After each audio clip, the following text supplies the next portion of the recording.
安卓，安卓。我是悠悠。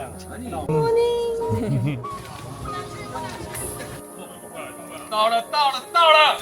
哦，蓉蓉真的是一个特別的一個人，他完全就只有開心，完全沒有害怕。